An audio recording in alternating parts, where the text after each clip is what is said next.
የተፈራው ሆኗል። ኢራንና ሀያሎቹ ይዘውን ወደ ሲኦል ሊወርዱ ነው።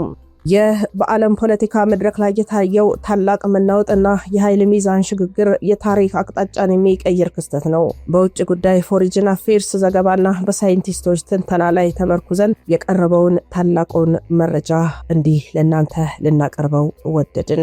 የእስያ ሰማይ በጭስና በባሩድ ታፍኗል። በአያቶላህ አሊ ኻሜኒ መሪነት ስትገሰግስ የነበረችው የፋርስ ምድር በማይታመን ሁኔታ የቤተ መንግስቷ መጋረጃ ተቀዷል። ከመላው ቤተሰቦቻቸው መካከል ለህልውና የተረፉት ልጃቸው ሞጅታባ ኻሜኒ ብቻ ሲሆኑ የሀገሪቱ የጀርባ አጥንት የሆኑት ከፍተኛ ወታደራዊና ሃይማኖታዊ አመራሮችም በዚሁ ጥቃት አብረው መገደላቸው ይታወሳል። ኢራን ከአሜሪካና ከእስራኤል ጋር የገጠመችው የጦርነት ከኒውክሌር ማብላያ ጣቢያዎቿ እስከ ወርቃማ የነዳጅ ማሳዎቿ ድረስ ፍርስራሽ አድርገዋታል። በትላንትናው ዕለት ደግሞ በምዕራባውያን የተቀናጀ ጥቃት የኢራንን ግዙፍ ድልድዮች፣ የሀገሪቱን የደም ስሮች ወደ አፈር ቀይረውታል። ቻይናና ሩሲያ በዲፕሎማሲው ጎዳና አጋር ቢሆኑም ኢራን ግን ብቻዋን በገደል አፋፍ ላይ ቆማለች። ቢሆንም ግን ዛሬም በርካታ ሀገራትን ብቻዋን እየተፋለመች መሆኑ የበርካቶች ግርምት ነው። ፎሪጅን ጦርነቱ እንዴት ማብቃት አለበት ብሎ ይዞ ወጥቷል። ኢራን ጦርነቱን እንዴት ማቆም አለባት ሲል ያጠይቃል። በዚህ ጥልቅ ዘገባው ላይ የሚከተሉትን ነጥቦችም ቃል በቃል ያሰፈረውን እንዲህ እንንገራችሁ።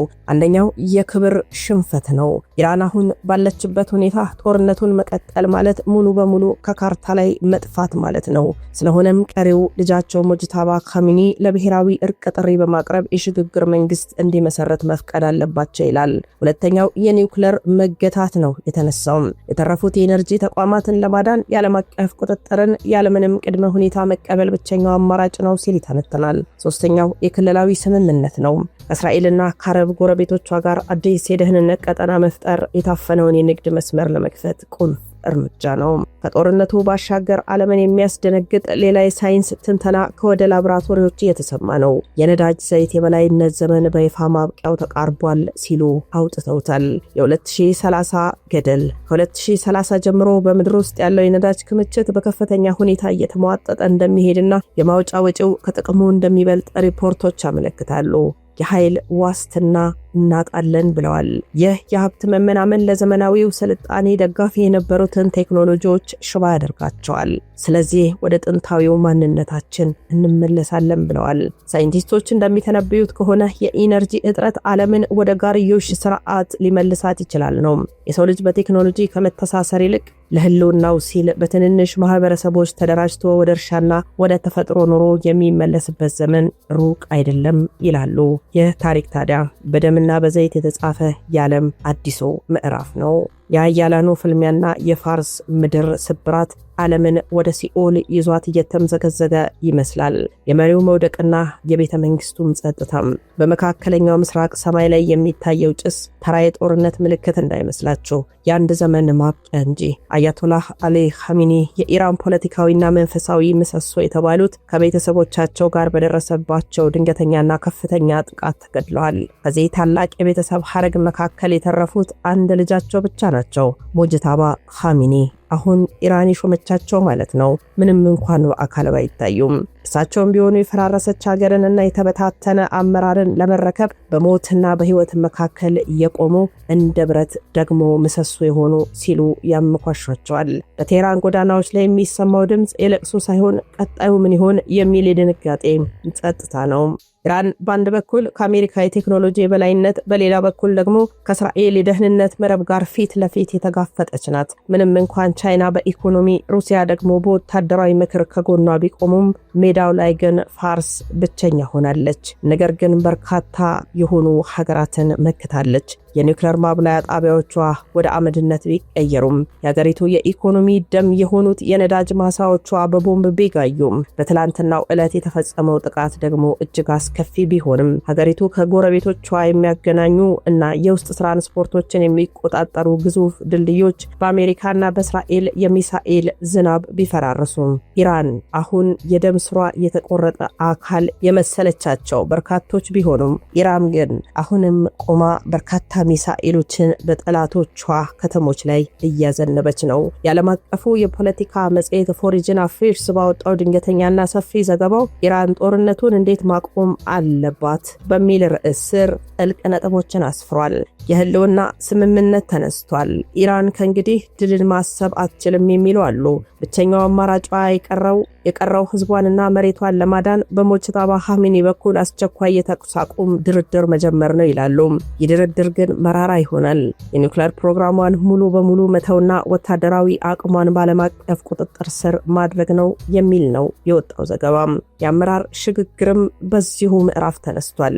የቀሩት አመራሮች ስልጣናቸውን ለሲቪል አስተዳደር በማስረከብ ሀገሪቱን ከውጭ ወረራ እንድትተርፍ ማድረግ እንዳለባቸው ዘገባው ያስረዳል። የክልላዊ ካርታ ለውጥ ኢራን በሊባኖስ በየመንና በሶሪያ ያላትን ተጽዕኖ ሙሉ በሙሉ እንድታቆምና የመከላከያ መስመሯን ወደ ቴህራን አጥር ብቻ እንድታጠብ ይገደዳሉ። ነገር ግን ኢራን ታደርገዋለች ወይ ነው ጥያቄው። በርካቶች እንደሚስማሙት ኢራን ይህንን ስምምነት አትፈርምም። የጥቁር ወርቁ ጀንበር መጥለቅ የሳይንቲስቶቹ መርዶ ደግሞ ሌላው ርዕሰ ጉዳይ ነው። ከጦርነቱ ጩኸት ባሻገር ሳይንቲስቶች በዝምታ የሚያጠኑት ሌላው አደጋ ከ2030 ጀምሮ የሚከሰተው የኢነርጂ ቀውስ ነው። እንደ ጥልቅ የሳይንስ ሪፖርቶች ከሆነም የነዳጅ ዘይት የበላይነት ማብቂያው ደርሷል ይላሉ። የሰው ልጅ ላለፉት 100 ዓመታት ሲጠቀምበት የነበረው የነዳጅ ሀብት ማብቂያው ተቃርቧል ይላሉ። ከ2030 ጀምሮ የነዳጅ ክምችት በከፍተኛ ሁኔታ እየደረቀ ይመጣል። ይህ ደግሞ በነዳጅ ላይ ተመሰረተን እንደ አሜሪካና የአረብ ሀገራት ያሉትን የኢኮኖሚ ግዙፍ ሀገሮችን ክፉኛ ሽባ ያደርጋል።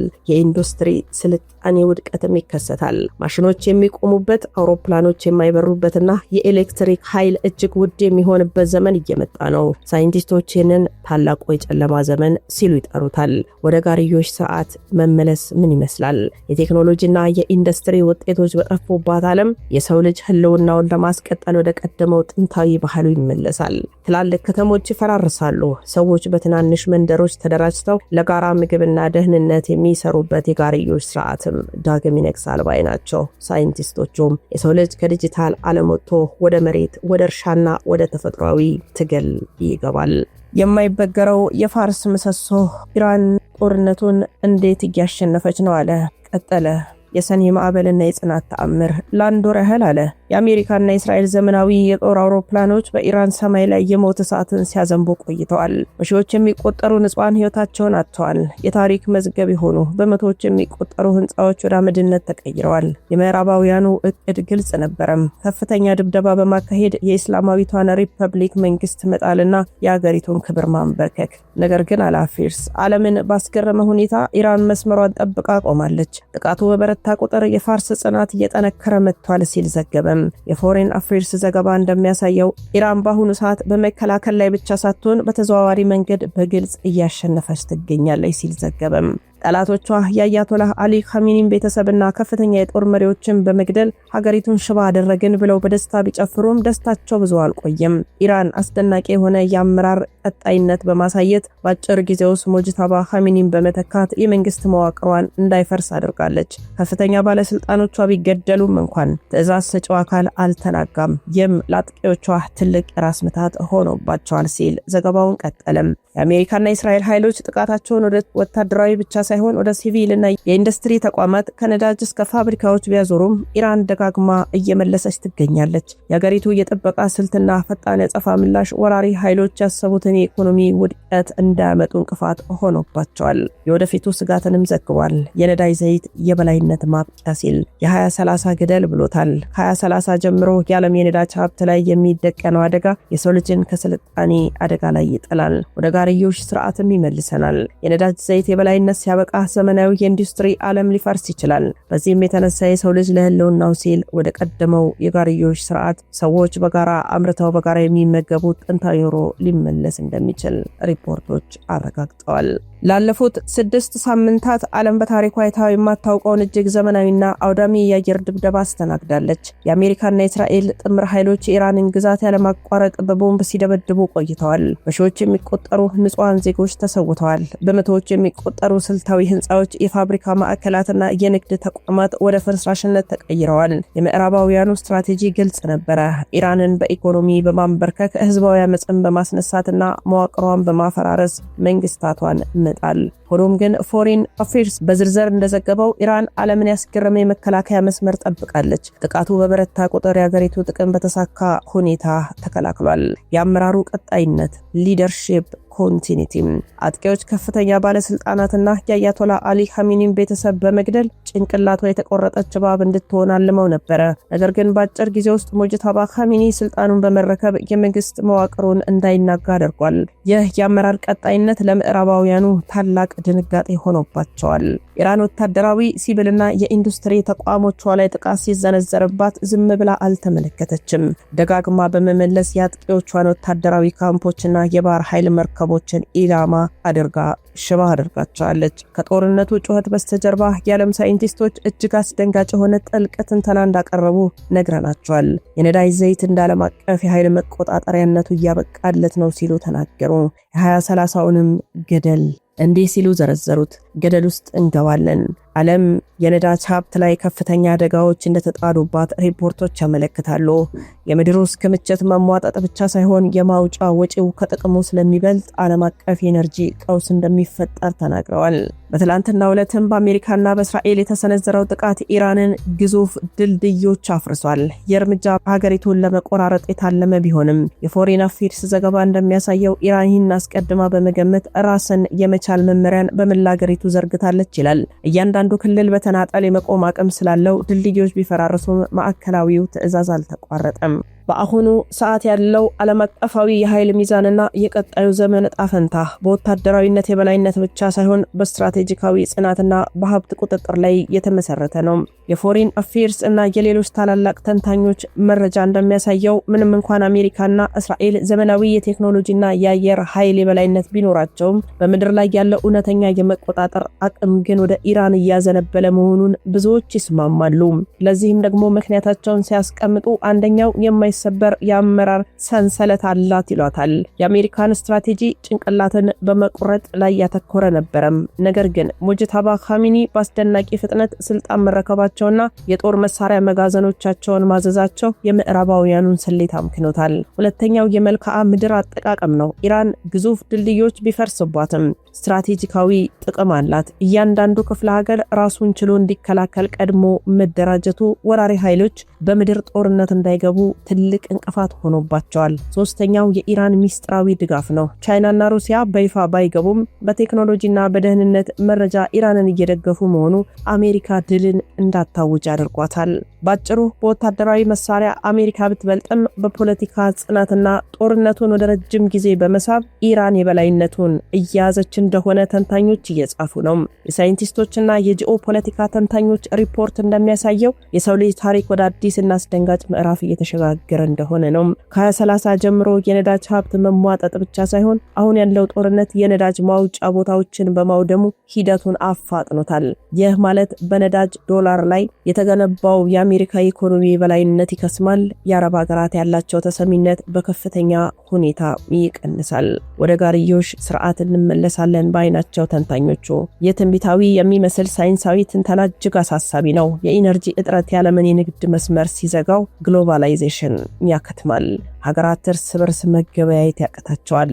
አካባቢያዊ ኑሮ ይነግሳል። ሰዎች በግዙፍ ከተሞች ከመኖር ይልቅ ወደ እርሻና ወደ ጋራ ኑሮ ይመለሳሉ። ምግብን በጋራ ማምረትና ሀብትን በጋራ ማካፈል የህልውና ጉዳይ ይሆናል።